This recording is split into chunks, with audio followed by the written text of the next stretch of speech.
he just went low. He's in his head. He's in his head. He's open. His head wide open. Cracked open in the face.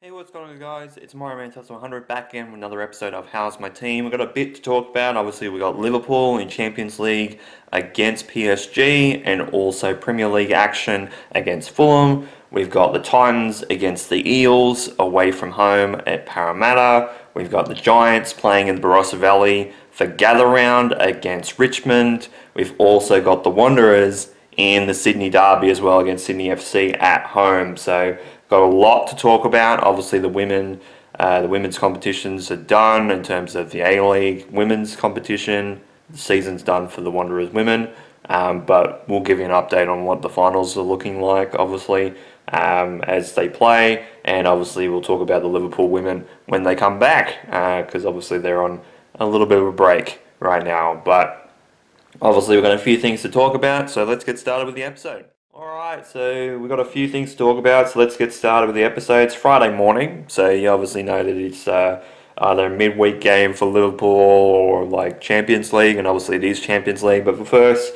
thing I want to talk about is that we did have an article come through this morning that Anthony Robertson, prized defender of Liverpool Reds, at the end of this season is calling a career in terms of being at Liverpool. So at the end of the season, he's done, and he will leave the club at the end of his contract expiring, which is obviously at the end of the Premier League season.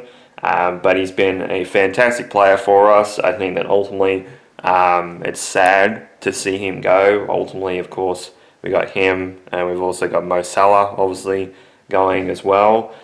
Which is a bit of a pain. So there's a lot of things that are going to happen with this team. I think this team's going to try and get flipped upside down a little bit with a couple of losses like that. But obviously starting off with a really, really sound note in terms of that. But obviously let's talk about the results. Let's talk about we'll talk about the Champions League, because obviously that was going on. Obviously against PSG. Away from home as well. So obviously the first leg was for PSG in Paris, and then obviously the return leg will be at Anfield for us. And it was a 2-0 loss to Liverpool for PSG. PSG with 2 goals in the good for them going into the second leg of the quarterfinals. They scored in the first 11 minutes. They scored on the 11th minute, and then also, so it was 1-0 at halftime, a few yellow cards, and then they scored in the 65th minute as well in the second half. There was a VAR check for a penalty that was in the box about 6 minutes later. I think Virgil van Dijk or one of the defenders took down one of the attacking players. There was no penalty on it. I think obviously it must have been enough of a tackle for ball. But not a lot happened after that, in terms of there's no yellow cards, nothing like that. But in terms of the stats, PSG outperformed Liverpool, 74% to 26% possession in PSG's favour.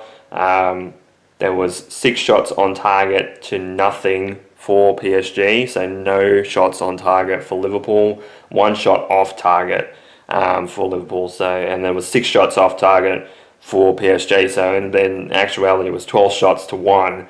And passing accuracy 91.8%. Jesus, just look at that stat. for PSG. That is insane. 75.1% in terms of passing accuracy for Liverpool. Defense, obviously going to be heavily in Liverpool's favour. Obviously, 2 yellow cards to Liverpool in terms of Joe Gomez and Alexis McAllister also getting cards, but not an ideal result. Obviously, in terms of other results, I believe Atletico Madrid won. They won 2-0 over Barcelona in their first leg. Arsenal is leading 1-0 in their first leg of the quarterfinals against Sporting CP, which is not a big result for them in actuality. And even then, they got that result very late in the game, if not in stoppage time. So it says a lot about Arsenal and the way that they're performing themselves right now in terms of games. And in the other game, it was Bayern Munich 2-1 over Real Madrid right now. Obviously with Harry Kane's goal being the difference there. Obviously, Luis Diaz ended up scoring for Bayern Munich as well. He scored the first goal of the game, but yeah, not a great lead for both Bayern Munich, who many thought were going to be, we're going to put Real Madrid to the sword pretty early. They might eventually do that, but obviously 1-goal lead into the second leg for both Arsenal and Bayern Munich is not a great look for both of them, especially if they fall apart at home. Especially in Arsenal's case, because obviously Sporting CP, that was their first loss at home in quite a while. I think it was like 15 fixtures or something like that. That's including obviously Champions League as well, in terms of fixtures there. But so great record for them in terms of obviously other European football. Crystal Palace won in their game. Aston Villa won in theirs as well. And who was the other team? And then Nottingham Forest was a 1-1 draw in the Europa League as well. So obviously Champions Conference League for Crystal Palace was 3-0 in that. 3-1 to Aston Villa in the Europa League, and then 1-1 with Forest, and it looks like that's Porto as well. Pretty good results there for them. Obviously not great for Liverpool in terms of results in the Champions League. Being down 1 obviously is not an unassailable lead, especially going into home. Being down 2-0, you're almost looking like a situation where PSG are going to score, so you're going to have to at least score 3 at this point in time in terms of the second leg to stay alive, and at least draw and get into extra time or go into penalties. If not outright win the game, because I don't expect that PSG are not going to score at this point. I was thinking about it yesterday after the game was done. I was like, well, you think obviously with the possession that they had, and especially on how dominant they were in the first leg, PSG are probably going to score, and considering how well that team is in terms of competition, it's always going to be difficult to play against them. I don't expect that there's going to be, especially with Alisson not being at the back as well as goalkeeper. Obviously, he's been injured for the last couple of weeks, which is obviously, I wouldn't say it's kind of hampered some of the results, because obviously there's been like one of the goals obviously in this game was a deflection again, which didn't help going in the back of the net. But obviously not having your number 1 pick goalkeeper in the game is not helping in the slightest. But ultimately I feel like in a way it's kind of where this team has gone. So it might be a situation where Liverpool don't win any silverware this year, and ultimately do go out next week. But obviously they play at Anfield. They play on Wednesday morning at 5 a.m. my time. So hopefully they'll turn things around, even if it's scoring 2 or, like I said, 3 goals, because I expect at least PSG to get 1, in the second leg to kind of make it a little bit harder for Liverpool to come back. I'm expecting at least one goal from them, and hopefully if they can get 2 or 3 back, Liverpool, that'll be fantastic. And obviously if it goes to extra time, that's great. Goes to penalties, I get a little bit nervous, but ultimately, they've got some good players on their side to shoot for goals if it goes to penalties. But whatever happens. But obviously, focus goes ahead to Sunday, my time at 2:30 in the morning, against Fulham, which in terms of results from previous matches in that game, there's been a heaps of goals scored from both teams in this fixture over the previous couple of years. So it's not a bad situation for Fulham. Obviously, at this point in time, in terms of Fulham, they're in 9th position, so they're only 4 positions behind Liverpool when the season gets back up and running again. But ultimately, hopefully, it'll be 3 points for Liverpool, and then obviously we can focus on the Champions League. Obviously, we don't want to take Fulham too lightly, because obviously they are in the top 10 for a reason. But obviously, any team that we play at this point, I think apart from Crystal Palace, is in the top 10. Everton's in 8th position right now. Yeah, Crystal Palace is outside in 14th, but obviously with the record that we've had recently against them, obviously that's going to be a big game. Then obviously against Man United, Chelsea, Aston Villa, and then Brentford.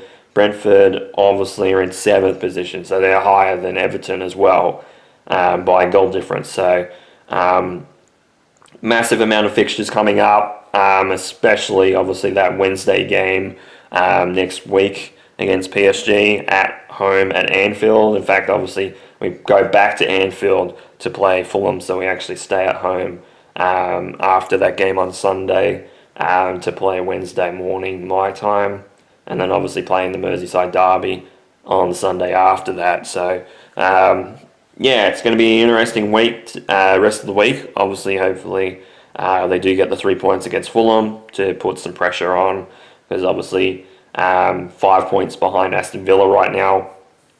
And put more pressure on Chelsea. Obviously, if Chelsea do end up winning their game as well, which is against Manchester City. So who knows? With that fixture, most likely will be Manchester City. Obviously, they've got a bit of a high after winning, obviously, their game in the FA Cup, obviously winning against Liverpool, and then obviously beating Arsenal as well for their first silverware of the year. It is a situation where the treble is still alive for them. Obviously, the double is still alive for Arsenal at this point in terms of Champions League. Obviously, they're ahead in the Champions League, but I won't count Sporting CP out until the final whistle of that game in particular, because we've seen things happen like that, and it's only a 1-goal lead as well, so it's not a lead that is unassailable for any team in particular. And I've seen crazier things happen. Obviously, Liverpool especially being down at least 3 or 4 goals against Barcelona a few years ago. Obviously, that infamous night at Anfield, obviously being down in the Champions League against Barcelona, and then coming back and winning it, especially very late in the game as well, turning it all around. I've seen crazy things happen. So it could be a situation where Sporting CP could win that second game as well, and push Arsenal out to the fact that they might only have 1 trophy left for this year to fight for, which obviously, kind of will be a blessing in disguise, obviously, for Arsenal, because if they keep going in the Champions League, yes, they'll get more confidence in thinking that they might win a trophy, but at the same time, you're also playing Champions League as around Premier League matches as well. Obviously, some of those matches in terms of the Champions League will be after, you would think after the Premier League's done, if not just after, but in terms of that, especially if they go up against, obviously on their side of the bracket, they've got either Atletico Madrid or Barcelona. They've got a lot of travel, especially it's going to go obviously to either Spain or Italy. It's going to be very hard for them. Atletico Madrid, no, they're going to Spain. What am I talking about? I'm thinking for some reason it's Atletico's in Italy for some reason. But no, they'll have to travel to Spain anyway. When it comes to that, so it's not going to be ideal in terms of in terms of travel, because obviously for them they'll be traveling to Spain, traveling around England with the Premier League. Obviously, some of the games obviously will be at home for them, but some of the games will be away, and then obviously the travel. Yes, okay, it is a big club, and obviously they've got the funds to do so.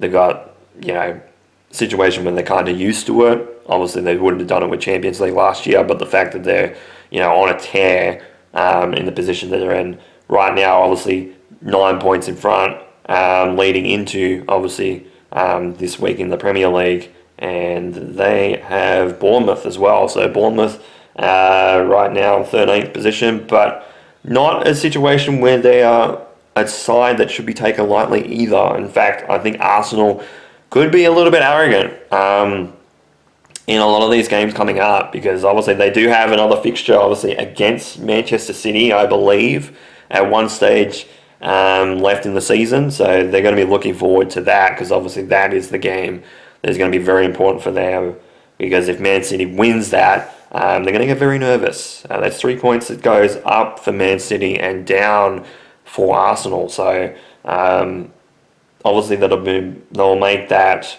a 6 point swing in terms of it being a 6 point difference, and then obviously other results that could possibly go against Arsenal. They might get a little bit nervous if they lose a couple of games, especially that Man City game. But who knows at this point. But obviously, don't have to focus on that. Liverpool's obviously my team. Got to focus on Fulham this weekend, and then obviously PSG going into a Merseyside derby next week. So that's going to be even crazier week next week than it is this week. But yeah, 2-0 loss, obviously in Paris against PSG, but PSG pretty much dominated them on the pitch. So 2-0 kind of seems reasonable. They should have probably put another goal or two on. They did miss a few shots, obviously PSG. But obviously Liverpool didn't put up much of a fight because they were defending most of the game. But hopefully things can turn around at home in the second leg of the Champions League. But obviously focus goes to Fulham, then goes to that game against PSG at home at Anfield. Alright, Sunday morning. Now I could go straight into A-League action with the Wanderers, because obviously they played first. But I'm going to do Liverpool instead. Obviously Liverpool played this morning, just for the fact that obviously doing Liverpool back-to-back kind of makes sense. And it'll make it easier for me to edit the video as well, so kind of doing it for that reason. But Liverpool obviously in Premier League action, first Premier League game for a while after the 2-week international break. After a loss, obviously 2-0 loss to PSG in Paris in the Champions League up against Fulham, and we're playing at home, and it was a 2-0 win for Liverpool, so almost a 4-goal swing the other direction to get it back. But it was 2-0 at half-time. We had, obviously, I'm not sure if he is a debutant, but he is obviously the youngest Liverpool scorer in Rio Nyoma, something like that. I'm sure the pronunciation is something like that. I can't remember. I'm sure I've heard someone say it before, and I haven't been able to work out who. I'm sure I heard somebody say it at one stage, obviously not for this game, but previously. And I'm sure they said it's something similar like that. He scored in the 36th minute, and then Mohamed Salah got set up in the 40th minute to score the second goal. Not much going on, just substitutions. It shows up on there. But yeah, 2-0 win at home for Liverpool. Do have the post here that Liverpool put up on their Instagram page that Rio was aged 17 years and 225 days, making him the youngest ever Premier League goal scorer at Anfield. So fantastic result there. With that, I think that it's pretty deserved in that. and we have some good players as well. But it's been great to see some of these young players like him, like Frimpong, them getting chances in games and icing it really in a lot of ways and trying to cement their spot in this side. Now, we did have an injury during this game. Curtis Jones kind of felt like there was a groin injury. I think it has been a lingering issue, but he obviously did get substituted at halftime, so he might not be available for Tuesday's game. So they say Tuesday, but it'll be Wednesday morning for me for PSG at home at Anfield on the return leg for the Champions League quarterfinal game. So that's not great. Alisson Becker will also be out as well. He hasn't trained, so in a situation that's not ideal. So those two players will be out as well. But obviously we had players like Alexander Isak come back, was substituted on during that game against PSG after being out since December, I think. Yeah, since December. So ultimately it's one of those things.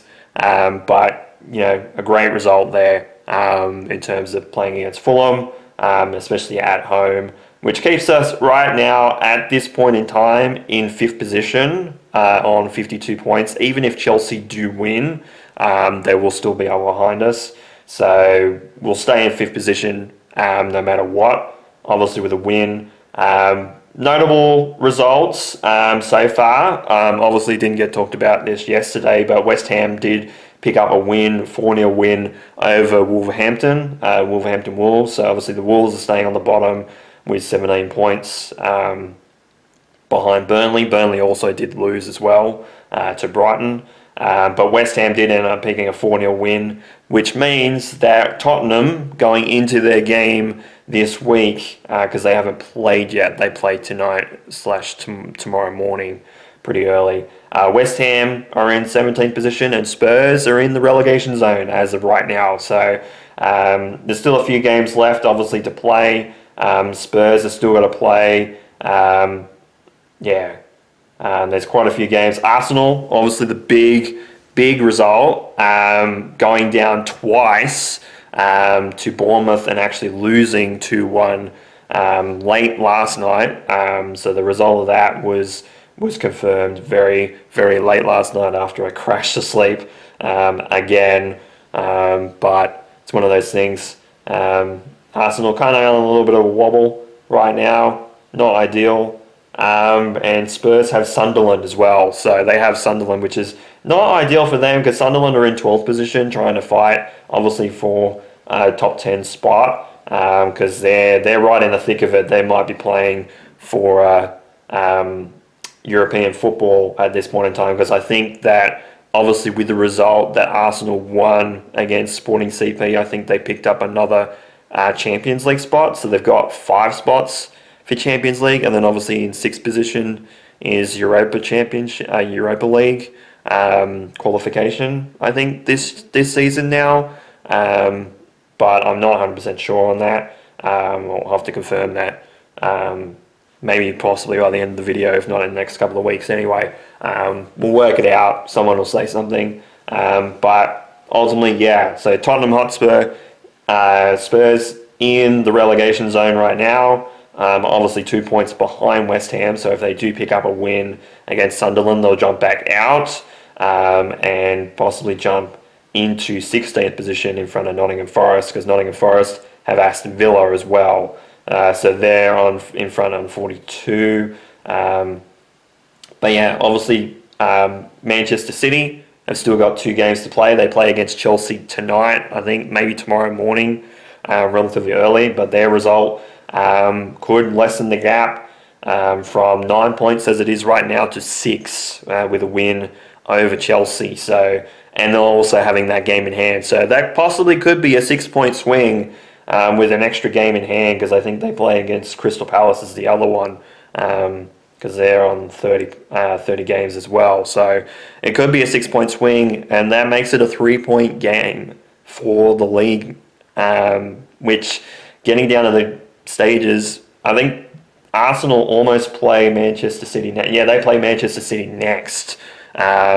in that. So it could be a massive, massive swing, and possibly could even go down to goal difference, because it is 6 goals between the two sides right now. Arsenal plus 38 at the moment, and then obviously Manchester City on plus 32, obviously with those 2 games in hand. But 6 goals is not unassailable in those 2 games. So especially if they're going up against Crystal Palace, if Crystal Palace are not playing well, they could get belted. With the way that Manchester City are playing, obviously putting 4 past Liverpool in the FA Cup. So it's one of those things where it's going to be crazy in terms of results coming up this week to see how the ladder finishes. But Liverpool, no matter what, will finish in 5th position with a win, 2-0 win over Fulham. Obviously, another big week this week coming up for Liverpool. Obviously, the return leg for the quarterfinals in the Champions League against PSG. Going to be a very, very tough series of games coming up this week, because we got that, and then obviously playing away in the Merseyside derby against Everton. So not an easy game. Obviously Everton, I think they might have picked up a draw. I'm going to have a look at the draw again. Yes, they did pick up a draw. So in terms of results, the way that the table does it is that they have a tick for a win, a cross for a loss, and then like a dash for a draw. And yeah, it is a draw for Everton. So Everton sitting in 8th position right now. Possibly they won't go down at all. They won't go down in terms of position, so they'll stay in 8th position, 3 positions behind Liverpool, because the next team that could jump them is Sunderland, and they'd be a point behind. So the draw actually kind of helping them keep their position at this point in time. But big week, obviously, with Merseyside derby at the end of the week, and obviously Champions League action against PSG, obviously last year's champions, at Anfield on Wednesday morning my time. But 2-0 win over Fulham for Liverpool. And we go from a 2-0 win for Liverpool to a 2-0 loss for the Wanderers in the A-League. Yes, the Wanderers lost again, and especially this one hurts the most because it is in the Sydney derby, and they had their chances. They had their chances to win this game. In fact, the possession was again in their favour, 51-49, so at least it was close. But 14 shots to 12 in favour of Sydney FC, 6 shots on target for FC, 5 shots on target for the Wanderers. So the percentage, shooting accuracy was about the same, 43 to 42%. Yeah, it's one of those things where, you know, it's one of those results. It was a much better game. They did have a little bit more effort put into this game. So Alhassan Toure, Al-Hassan Toure, scored in the 20th minute, and then Stamdopoulos. I can never say his last name properly, so I say it like that. It's like Panzopoulos, but much longer. Yeah, it is a long last name. But I sometimes say Dan Stamdopoulos, just jokingly to my dad, because obviously he knows who the fuck I'm talking about. He scored in the 83rd minute, so it was 1-0 for a length of time in the game. There was a couple of shots that come off the crossbar, there's some that come off the post. There's a few misses, especially on Sydney side. There was a VAR decision of overturning a goal. We thought we scored in the 59th minute from Bozida Kraev, but it was a handball before the header that goes in, and the rule does state that if it does come off the hand and it is the attacking and the goal scoring player, it is a handball. So kind of swung the momentum all the way the other way. they had their chances. Brandon Borello comes straight off the crossbar, even when it hit. It seemed to hit the keeper's gloves, but he had a few shots on. Ryan Fraser didn't do much, but again, Ryan Fraser and Ibusuki were both on the bench. And Ibusuki actually got close after, I think it was like a minute or two after he went on. So it wasn't like they were far away from actually scoring, but obviously, it's one of those things where some of the other players, the effort in terms of defence, there was a lot of defence for the Wanderers again in this game. That's something that we've been struggling with, obviously, in trying to keep control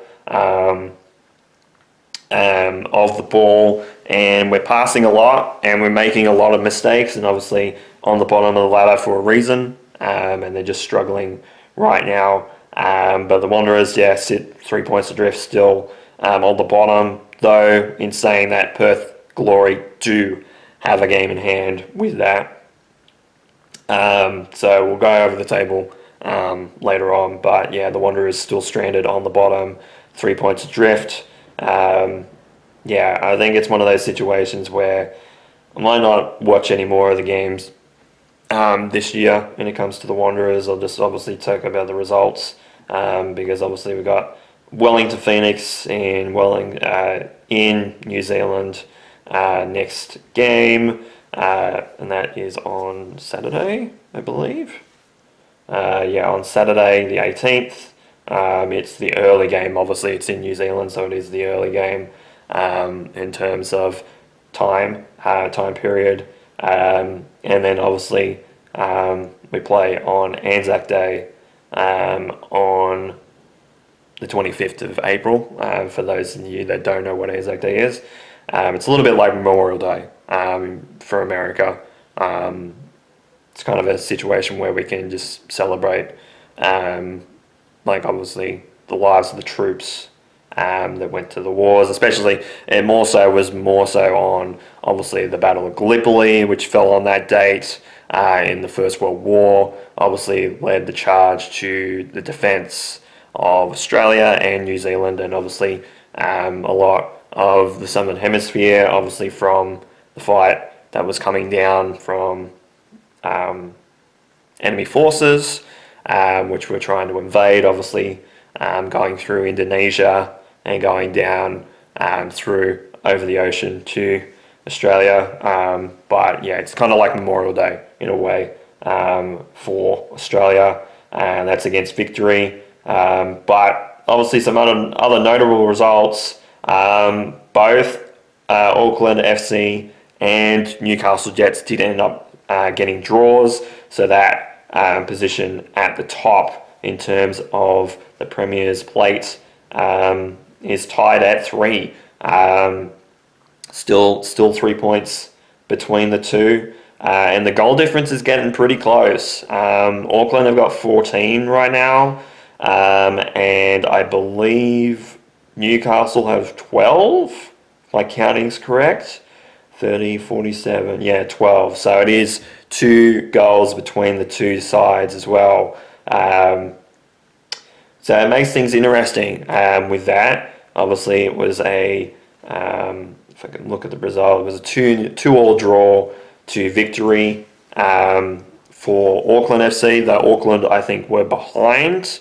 And I think we actually might have been behind twice in that game. And Newcastle got the tying goal very late, 94th minute. So 4th minute of stoppage time before full time against Adelaide United at home. So makes the games very important coming up, obviously with other teams trying to get points as well to stay in finals contention with some of those sides. Obviously Adelaide and Victory are in a fight for some of those spots. Obviously Victory next week do go up against Newcastle Jets, so that makes it very interesting for them. Auckland have the Mariners. So it's going to be very interesting to see if the Jets can win, especially away from home. They're playing at Amy Park. But obviously Victory at the moment are in 5th position. So where Sydney FC was before, obviously the Sydney Derby, thought maybe if there was a draw, they were in a bit of a fight to try and stay in contention of the finals, because that's where Sydney FC were. But with that, obviously, Victory have got a 5-point margin between them and MacArthur, who's in 7th, though MacArthur does have a game to play today against Perth Glory. So we'll see what happens with that. It could be a situation where it's 4 points, obviously, between that. And obviously, if MacArthur do win, they'll jump the team in 6th position, which is Melbourne City right now. Though Melbourne City also do play today. They play against Wellington in Melbourne, so could be less points than that. If they both win, it'll make that fight down the bottom of the top 6 very interesting. And then Adelaide obviously keeping in contention with the points with Sydney FC, so they're almost kind of at this point confirmed for finals. They could still obviously fall out, and so too Sydney FC, but Sydney FC have got a better goal difference right now than Adelaide United, though I will say Adelaide have scored more goals. They've scored 10 more goals than Sydney FC so far this season. So if it does come to a situation where their goal difference is the same, Adelaide will jump Sydney FC in terms of position. So it'll be very interesting to see what the table will be like. But we'll see what happens with that. Obviously, if I go to the women's competition, their elimination finals, they start not next week, but the week after. So with obviously the finals for the women obviously coming up, they start on Anzac Day, the 2 elimination finals, because it's a top 6 system. So obviously Wellington and Melbourne City will go through automatically to the semi-finals. So elimination finals, both on the same day, not at the same time, but both the same day, which is good because that's the way it should be. It's Canberra United at home against Victory and Brisbane at home against Adelaide United. So very interesting games coming up for that. But obviously the Wanderers 2-0 loss in the Sydney Derby, the last Sydney Derby of the year. And then obviously we'll go up against Wellington next week. Wellington obviously being in 8th position right now. But obviously have that game in hand because obviously they're playing against Melbourne City. But yeah, it's going to be a tough couple of weeks for the Wanderers, and almost pretty much cements the fact that the Wanderers will get the spoon in both the men's and the women's competition. Women actually playing a lot better than the men, and actually less deserving of the wooden spoon than the men are right now, because there's only a couple of players that have played relatively well for this team. And yes, Ulrich Tulloch has a lot of stuff to fix with this team. It is in shambles, and if that means moving on a lot of those veteran players like Lawrence Thomas obviously as goalkeeper, and moving a lot of these players on, I will say yeah, go right ahead. I will say Coluccio played relatively well, especially having an injury going into the game, and obviously did get a heavy hit on that leg that was strapped on the knee, but he played out pretty much the entire game. So he played well, was arguably one of the highlights of the game. Gyros obviously did play well as well. Brendan Borrello did step up a little bit, but obviously it's been too little too late for him, especially with the start of the season where he just wasn't scoring. And, obviously players like Costa Barbarousse is coming off the bench. In fact, I don't even think they should realistically be in the side. They should be staying on the bench the entire time because they're not helping in the slightest. And in fact, I feel like in a lot of ways, I think Costa, was involved in the second goal. Not the fact that it was a deflection. I think it was he was defending one of the players that led to obviously the goal being scored, the second goal being scored very late in the game. So, but 2-0 loss, what do you expect for the Wanderers? They're just going to probably just keep on losing. And in fact, when I said that they were going to win again, when last week and the week before, I was like, I don't think they're going to win another game. I have a feeling they're not going to win another game at this point. Because obviously Wellington playing relatively well, despite obviously losing their coach. They've played up and down all over the place. Obviously, I think they're 3 wins on the trot as well. So they haven't done that for a little while. So they're right in contention of finals. In fact, they've got a slim chance, obviously, still. But with obviously some of the teams in front have to falter relatively hard. But they're in with a shot still, with a couple of weeks left to go. And obviously against Victory are going to try and confirm their spot in the top 6 if they don't get it next week. So, it's just going to be a wooden spoon season to forget for the Wanderers, first for the men's competition. But, effort just not showing from a lot of the players, and rightfully for them, the spoon is deserved. To others, not so much. Alright, now Monday morning, so we've got a bit to talk about this morning. Obviously we've got the Giants and we've got the Titans, so we'll start with the Giants. Obviously back from the bye from last week, obviously down in the Barossa Valley, just playing for Gather Round. Obviously the concept of Gather Round, if you guys don't know or didn't watch the episode from last year, Gather Round is a round of the AFL, very similar to the concept of Magic Round in the NRL, and obviously they got it from the English Super League and all that type of stuff. There's a few things competitions that have done a similar thing, where they get all the teams from the AFL playing games down in a particular state. Obviously it's still South Australia at this point, so a lot is played at Adelaide Oval. Some of them are playing at Norwood Oval, which is not crazy far away, and also down in the Barossa Valley. There's been a few games down there, some on Saturday and some on Sunday, and the Giants was one of them.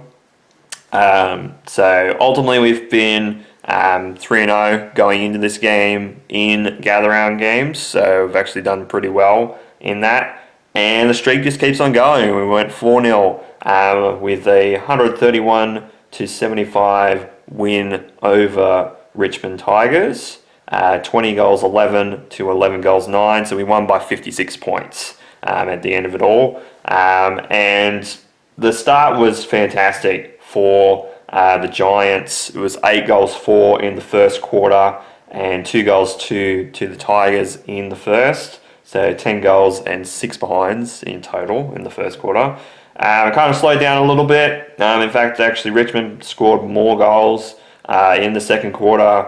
They went up to 6 goals 4, so they scored 4 goals 2 compared to 3 goals 3 for the Giants. The Giants kind of kicked it a little bit with 5 goals 1 behind, and the Tigers scored 4 goals 3 in that third term, that premiership quarter. And then obviously finishing off with 1 goal 2 the Tigers and 4 goals and 3 behinds for the Giants in the last. So very, very great win. Obviously good to get back on the winners list in terms of leading in the match with disposals. Obviously Finn Callaghan with 37, very, very important in the middle. And then obviously the leaders in goals, Aaron Cadman scored 4, especially for the team. When actually Cadman actually went out with an injury. I don't know if we've got any news on that right now, on the extent of the injury. But yeah, he's he got 4 goals during the game. Hopefully he's okay, but I haven't heard anything. There hasn't been any news on it, but obviously the game was yesterday afternoon, so it might be a little bit early. But in terms of Giants, in terms of goals, looking at Cadman with 4, Brent Daniels, who was back, with 3, Ron Angwin with 2, Toby Bedford, also another return, he got 2, Hannaford got 2, Jesse Hogan got 2, Jake Riccardi didn't have that many touches. Ended up having quite a few. He had 11 disposals, but kicked 2 goals relatively quickly. I think he got subbed in the last as one of the subs, possibly for Aaron Cadman going out. Phoenix Goddard got 1, Toby Green got 1, and Jake Stringer also got 1 goal as well. So pretty good in terms of goal scoring for the Giants. 20 goals, obviously, against the Tigers, technically for a home game. And then with that, and I haven't actually looked at the ladder, we move up to 12th position after it all, with a big boost in percentage. We actually even jumped Collingwood in that regard, because obviously Collingwood lost to Fremantle. So at the end of the week and the end of the round, obviously all the teams have lost at least 1 game. There's only one team that hasn't won a game, which obviously is the Richmond Tigers. And we'll get to why in a second. So the Sydney Swans are on top with 16 points, just their percentage. It's much higher than Fremantle in second, also on 16. Hawthorn in third, also on 16. And rounding out the top 4, also on 16 points, is Western Bulldogs. Western Bulldogs went from being undefeated in the first and being first at the start of the round, and obviously got beaten by Hawthorn pretty convincingly, actually, in that game, and dropped to 4th. So they didn't drop out of the top 4 for them. It's just obviously percentage being the difference between all 4 of those sides. 5th position is Gold Coast Suns. They also lost to the Sydney Swans, so they dropped to 5th position now. Brisbane jump up to 6th with 12 points. Also on 12 is North Melbourne with 7 in 7th position. Again, they went against Brisbane and actually, relatively played really well against the Brisbane Lions in the first game, actually, at the Barossa Valley. It was a great game. Obviously, I was watching most of it, and North Melbourne kept with them. It's just that Brisbane, just with the expertise and their experience, just kicked away, and especially very late. They kicked away very late as well, but they just kept them at bay. North Melbourne making a lot of mistakes as well, so the result being what it was, kind of is on some of the risky plays that they did, some of the mistakes that they obviously did in terms of kicks, and not being accurate in terms of kicks as well, but they did really well. I think that ultimately, I think a lot of people were just surprised that they got even close to getting in front of Brisbane in that game and getting as close as they did. But they played relatively well. Obviously still in the top 10, obviously for that wildcard spot, so it's still up there. Geelong in 8th position with a win over West Coast. 9th position is Melbourne. They lost. We'll get to that in a second. And then rounding out the top 10 is Port Adelaide, also on 8 points. They lost to St Kilda last night. 11th position is Adelaide Crows, also on 8 points. Higher percentage with Port Adelaide and Adelaide over the Giants. Obviously, Giants have had a couple of heavy losses, but they're in 12th position. Collingwood in 13th, just behind the Giants on percentage. Actually 0.2 in terms of percentage difference there. Then St Kilda in 14th, which means that West Coast is in 15th, also on 8 points. So 1 win in front of 16th and 17th, which is Carlton in 16th, and Essendon with a win over the Melbourne Demons, and like a 50-point win as well, mind you. So I don't know what the fuck happened there. So Essendon jumped to 17th, or it's still actually staying in 17th position, and then obviously the Richmond Tigers are in last place with 0 wins on the board. But next week, very, very tough game for the Giants. They come back home, they come back to Sydney, but don't play at NG. They play at the SCG because it's the first of the Sydney derbies of the year. Obviously, the Swans being on a high, and they'll be played on Friday night. So, going to be a very interesting game going in. Obviously, won't be watching that game that much because I'll be at work at that point in time. And in fact, actually, I'll be doing the close shift. So by the time that game finishes, I probably should almost be done with work, if not just as I come home. But very big game coming up. In fact, actually, this month, obviously the Tigers played relatively well. I didn't think they were going to get as close as they did, but obviously they've been playing relatively good, despite obviously not having any wins on the board. But the rest of this month is very, very tricky because we've got Sydney, obviously, this week, and then this week coming up, and then the week after, we've got North Melbourne in Canberra. So before we have to head up to the Gold Coast to play the Suns. So it's going to be an interesting couple of weeks coming up for the Giants, but a 56-point win over the Richmond Tigers, and good to get back on the winners list. Hopefully we can keep some momentum up. Obviously getting some players back definitely helped with this game in particular. Obviously, we got a few players back for this game, which was great. We needed that. We had 5 changes obviously in the game, but Aaron Cadman come back, Brent Daniels come back, and Toby Bedford come back, but we're not sure on what has happened with Cadman in terms of an injury, but hopefully we'll know about that relatively soon, and hopefully he's not out for a long while. But got some forwards. Obviously Jake Riccardi obviously was in.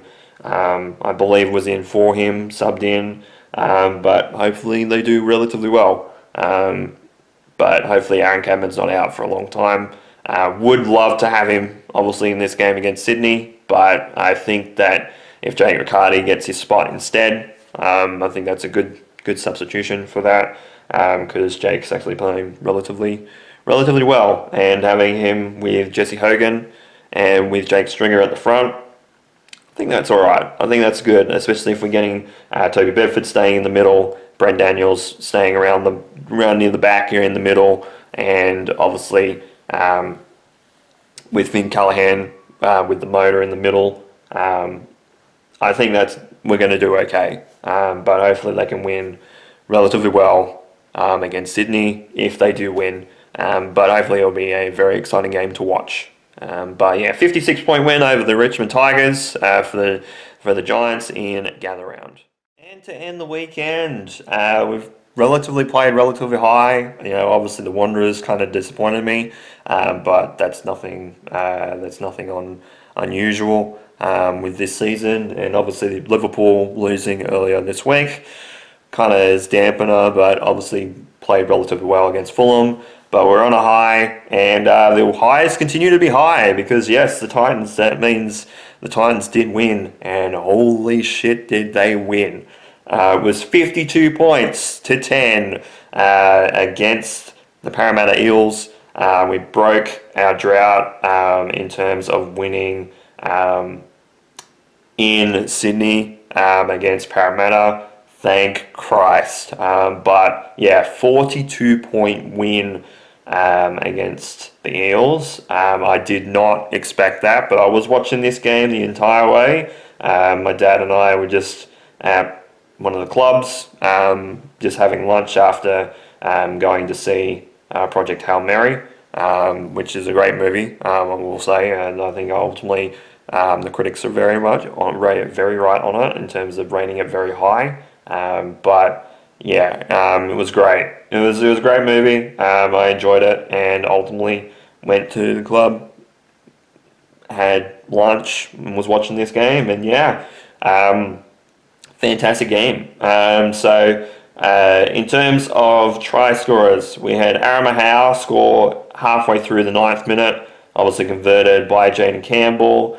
Then scored very late in the 12th minute was AJ Brimson.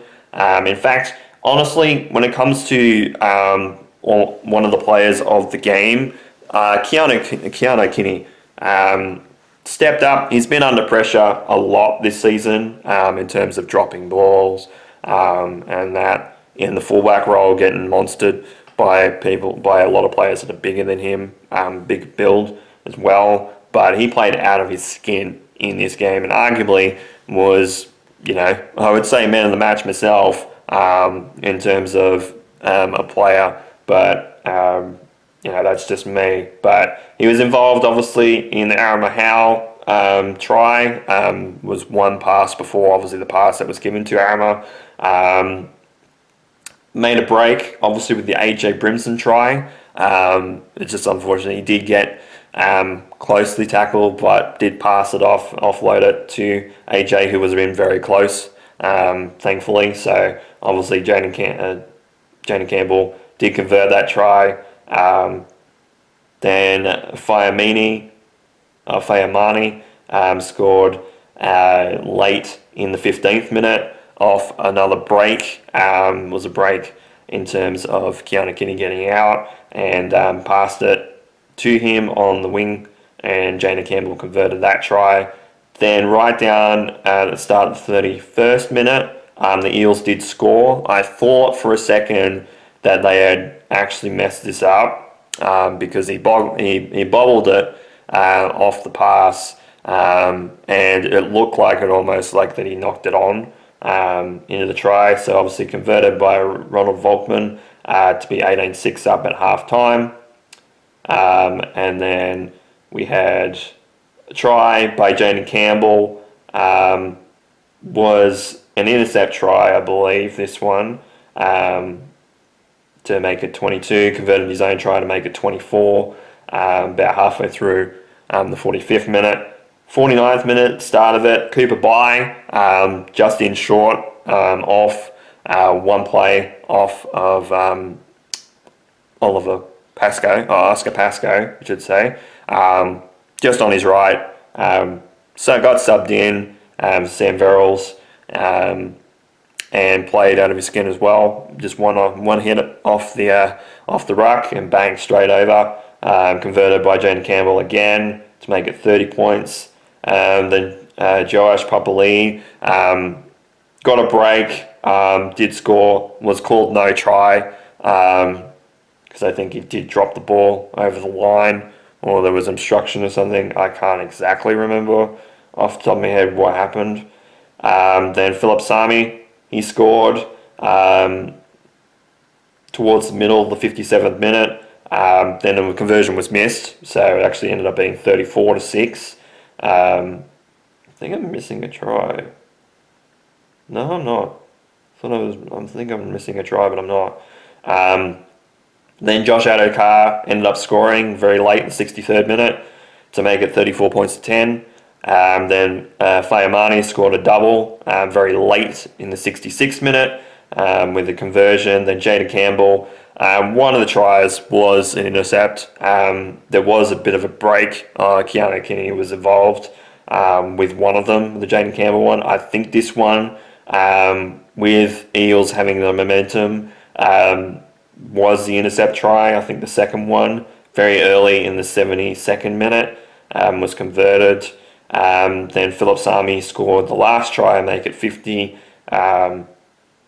very late in the 74th minute, with the conversion coming a couple of minutes later. But 52 points to 10, fantastic results for the Titans. Second biggest win for the club. Obviously the biggest deficit and biggest loss for the Eels at home since CommBank became CommBank and obviously was built off Parramatta Stadium before they went to the rebuild. It's the biggest loss they've had at home since that rebuild. And with that, they dropped to 16th position in terms of the table. And the Titans move up another position to 14th position with minus 22 as their for and against right now, which is fantastic. It's what happens when you get a 42-point win. But in terms of the table, it's a bit of a shake-up in terms of things.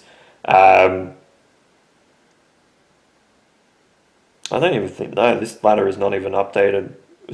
The one on the Titans app is not updated, and I don't know why, because that second game is already played. The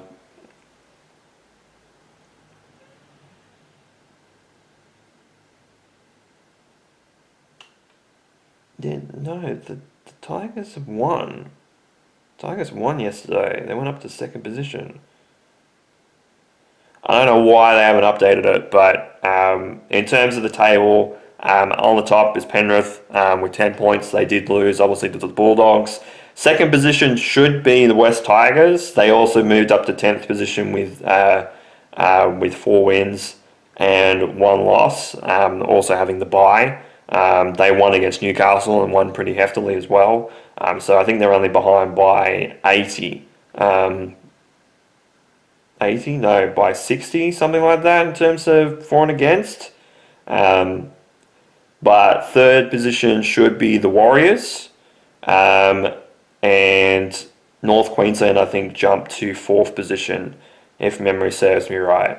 Because I believe Newcastle on the live ladder at the end of that game was in 5th position. South's in 6th position. Bulldogs in 7th on 8 points. All these teams are on 8 points. And the Roosters rounding out the top 8 with 8 points as well. 9th position is Cronulla. Manly on 6. I should say Cronulla on 6. Manly on 6. Brisbane in 11th on 6. And the Dolphins also on 6th in 12th position. Melbourne obviously losing heavily to the Warriors. Almost another like a 40-point loss. Or 40 conceded in total in that game, but it was like a 20-point loss. And still a +2 on there for and against, mind you. Melbourne in 13th position with 4. Gold Coast in 14th. Canberra in 15th. Parra in 16th, also on 4 points there. And then obviously rounding out the bottom in 17th position is St George with no wins on the board, 0-6 to start this season, and 10 losses in a row, counting into last season as well. So fantastic for the Titans. But next week, very, very big game coming up. We actually go overseas. We go to New Zealand on Saturday. Yeah, Saturday. The early game, it's a 3 o'clock game, so obviously it'll be 5 o'clock New Zealand. But we play the Warriors in Auckland. So it's going to be a very, very interesting game. Obviously, we've had some nick over the Warriors as of late. We did win. We did win one of the games last year against them. I think the earlier game of the season last year. Actually, no, we lost both. Sorry. Though we did get close. I believe we got close in one of the 2 games last year. Obviously against the Warriors. The Warriors were flying high last year and still relatively are this season. And we also obviously had that 66-6 point win over them as well. That table is not updated. I don't understand why. But yeah, we play them in New Zealand. Obviously, the 66-6. Obviously this game with the Eels, second biggest win for the club. Obviously, 44-point win. 42-point win rather. But yeah, fantastic in terms of that. But yeah, so it'll be interesting to see where we can muscle up to against the Warriors. The Warriors are going to be great. Obviously, they're playing relatively good with a few players injured in and around the mix. But they're playing at home as well, and they always seem to step up a lot when they're at home. Obviously, they did lose to the Tigers at home, but the Tigers are playing relatively well. And obviously being tied for first place, obviously technically in second due to for and against, and obviously that's Penrith for and against being so heavy in the positive. The Tigers are a good side, so the Warriors losing to the Tigers is not necessarily a surprise with the way that the Tigers are playing right now. But hopefully we can at least do some damage. I think if it's a close loss, I won't feel too bad about it. Hopefully the defense comes in relatively well. I'd love a win. I'm expecting that it's not going to be the case. I'm expecting that it's going to be a loss. But if they play relatively well, keep it close to the Warriors, I think we're going to be okay. I think it'll say a lot when it comes to the season coming, like with this season, if we can manage to get some points and score some points against the Warriors, and maybe hold them to anywhere from 1 or 2 points all the way through to about probably 8 or 10. I think if we lose by 10, I think it won't be too bad. If we lose by a little bit more than that, I think it'll show how the difference between obviously the teams, especially in the top four, and obviously the Titans at this point in time. But they're playing good football. I think that ultimately Josh Hannay has kind of worked things out a little bit. Obviously, I don't think everything is 100% there yet. There was a lot of errors in that game as well. But obviously, the possession game was more so in the Titans' way. And obviously, the defense in terms of Parramatta has not been great because I think they've already conceded well over 200 points in total points this season. Obviously, that's not counting for and against. That's just points against them all season long. I think they've gone over 200, and the Titans are not in the bottom five. I think even the Storm are in third last, I believe. They had the stat on during the footy, and I said to my dad, look, the Titans, look, they're not there in the bottom five. So that's fantastic. I think the Dragons were in there, obviously, because they're obviously on the bottom. But the Eels are in there. The Storm's in there. I think the Cowboys might have been in there. I think a lot of the teams that have conceded 50 were in that bottom spot, like the bottom five. But Titans were not one of them. So it says a lot in terms of keeping teams, and obviously, third week this season that we've kept a team under 20 points, and we actually kept them to 10 points in this game. In fact, I think that's actually the lowest total that we've kept a team to all season long, which is fantastic in terms of defense. So great job on the defense there. They could have actually scored a couple more, honestly, in terms of Parramatta. They did end up getting a couple of breaks as well. So they could have scored more points than they did. But obviously the defense held firm and played relatively well. But fantastic result for the Titans. Something to build on, obviously, for the rest of the season. But a 52.10 win over the Eels, 42-point win. We'll take that any day of the week. But going into a relatively big game against the Warriors in New Zealand, who knows what happens, but if we can keep it to 10 or less in terms of a loss, I think I will feel alright about it, if it's a loss. I'd hate a loss, but at the same time, if we can keep it close, I think we're going to be okay. Going into, I believe, the bye is not long away from that, from memory. So, actually, I'll have a look at that. But the bye, I know, is relatively close in terms of that. In fact, actually, it is after that Warriors game. So, very important game. Obviously, going into the bye. And then, obviously, after the bye, we play Canberra at home. So, play Canberra at the Gold Coast. So, hopefully, we can come away with a win against the Warriors. I'm not expecting it, though. But if it's a close loss, I won't feel too bad. But a 52-10 win over Parramatta in Parramatta for the Titans.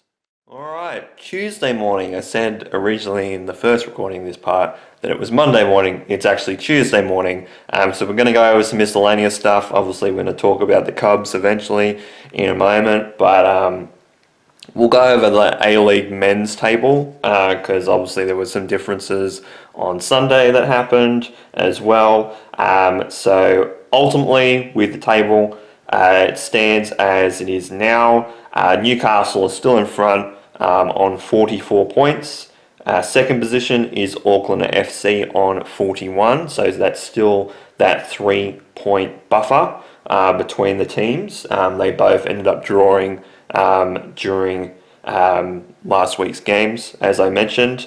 Third position is Sydney FC with 37 points. Also on 37 points in fourth position is Adelaide United. Just goal difference there, dividing the two teams, but obviously with a couple of weeks to go, that could possibly change as well if the points stay the same. Fifth position is Melbourne Victory with 36 points. And rounding out the top six is Melbourne City with 35. Now, down at the bottom, outside of the top six, makes things interesting. Seventh position is Macarthur on 31 points. Eighth position is Wellington Phoenix on 30. Central Coast Mariners in ninth position with 29. And then Perth Glory actually moved from 11th to 10th with a win, actually, over Macarthur. Almost bundling out Macarthur entirely out of finals contention at this point in time. They move up to 27 points. 11th position is Brisbane Roar with 26 points. And rounding out the bottom, obviously, it's the Wanderers, still on 21 points and have not moved for like about 4 weeks. So 5 points between last and second last. So again, Sydney Derby pretty much almost confirms at this point that the Wanderers will get the wooden spoon. But in terms of finals contention, Wellington are almost completely out as well. Mariners are out. They'd have to have a situation where they would win against obviously the Wanderers next week, and then whoever they play the week after, which I think might be Sydney FC. But they'd have to win both games to get to 36 points, which would put them in 5th position right now in terms of points, or tied for 5th position. It'd just be obviously the goal difference there, which will let them down. But at the same time, they don't want Victory to get more points, and they don't want Melbourne City to gain any points either, because obviously they're a point behind. They'd only want 1 point from them from their next 2 games. And even then, they wouldn't want that, because they would want Melbourne City to lose by a decent chunk as well, with that goal difference in mind. So realistically, looking at it, and even Macarthur are in the situation where they're kind of hanging on a thread right now as well, because they're only a point in front of Wellington, but at this point in time, with that loss obviously to Perth Glory, it makes things a little bit extremely difficult, because it's 4 points between 7th and 6th position, and obviously 5 points between that and 5th position. Though obviously if Macarthur do win their last 2 games, they move to 37 points, but at the same time, they also don't want Victory and City to win, but both win at least 1 game each, because then they'd be out. So Perth Glory obviously getting that win very much hurts them in many regards, and obviously injuries as well towards the end of the season. But they played relatively well, but they're towards the end of the season has kind of let them down a little bit. They were doing relatively at the start of the season as well, so they could probably have picked up more points at the start, but definitely in the middle they got red hot, especially when they were playing, playing multiple competitions at the same time. They were still actually playing relatively well. So, it is what it is. Wanderers are just a game away basically from the wooden spoon. Obviously Brisbane have Melbourne City, so it makes things interesting for that. In fact, actually, let me have a look at Wellington. Wellington actually got Macarthur at Campbelltown, not this week coming, but next week as well. So that makes things interesting there. We'll get into a situation of the Premier League table, because a few results also went the way of some teams. So we'll go with the table. Arsenal on 70 points still. 6 points in front of Man City, because Man City did pick up a win against Chelsea. It was a 3-0 win. So they're actually 3 goals behind on goal difference at the moment as well. So it makes things a little bit interesting going into next week, because obviously they play each other next week. Makes things very, very interesting there. Third position right now is Man United. Man United actually lost as well. It's another big result. They lost to Leeds United, so we'll get to them in a second. But Man United are on 55 points. Tied at the moment in 4th position on 55 is Aston Villa. They got a draw, so they ended up getting a point closer to Man United. It's just obviously 7 goals being the difference in terms of goal difference there between 3rd and 4th position. 3 points behind them on 52 points, obviously, is Liverpool in 5th position. Then 4 points behind them, which is a big factor, is 6th position is Chelsea. So even if Liverpool do drop a game, and especially that top like 3, 4, and 5, they all drop games, Chelsea is still a game and a half behind because they're 4 points behind, so they'd have to get an extra win on the way through. 7th is Brentford with 47 points. Also on 47 points is Everton in 8th position. 9th position is Brighton with 46 points. Sunderland on 46 points in 10th, so that's rounding out your top 10. 11th position is Bournemouth with 45 points. Then 12th position is Fulham with 44. Crystal Palace jumped to 13th position with 42. And actually the goal differences probably swang that result because Newcastle dropped to 14th position also on 42 points. And Newcastle didn't end up losing, so that helps them in that regard. 15th position, drop a little bit in points, is 36 points, is Leeds United, obviously with a win over Man United. So 6 points outside the relegation zone right now in terms of the team that's in 18th position. So looking pretty good. That's 2 wins out of the next couple of games for a team to get out, for one particular team to get out, of course. In Leeds go in and actually be on the same amount of points as Leeds is what I mean. Then 16th position on 33 points is Nottingham Forest. So Nottingham Forest is still in danger, but they're 3 points in front of the relegation zone at this point in time. 17th position is West Ham on 32 points. So they're outside, 2 points outside the relegation zone, because on 30 points is Tottenham. Tottenham are in the relegation zone, finished the round in the relegation zone. Not an ideal situation for them because 2 points behind West Ham obviously is the next team, 3 points behind Nottingham Forest in 16th position, and 6 points probably from safety at this point in time to Leeds. So it's not a great result for Tottenham and puts many of their players in that team under pressure. 19th position is still Burnley with 20, and Wolverhampton Wolves in last still with 17. So some big movers obviously. Man City go closer. Obviously Aston Villa stay level with Man United, or actually climb a point to stay on level points with Man United. Obviously Liverpool get a bit closer to them. Obviously Brentford, Brighton, Sunderland, Bournemouth, they're all fighting for European football qualification there. So obviously they're catching up to Everton, Brentford, and obviously Chelsea behind them. Obviously Crystal Palace and Man City do have a game in hand. In fact, actually they will play in the last round of the competition. So they will play an extra game before the last weekend. All the teams will play on the last weekend, obviously, of the competition, but it is a situation where, obviously, some of those teams will have, like, a bye in between. So it's going to be an interesting situation, obviously, for Man City to see how close they can get to Arsenal, because, obviously, again, they play next week, so that makes that fixture even more important. But obviously with Liverpool, it's PSG on Wednesday, so that'll be tomorrow morning. So I'll be recording all most of these back to back.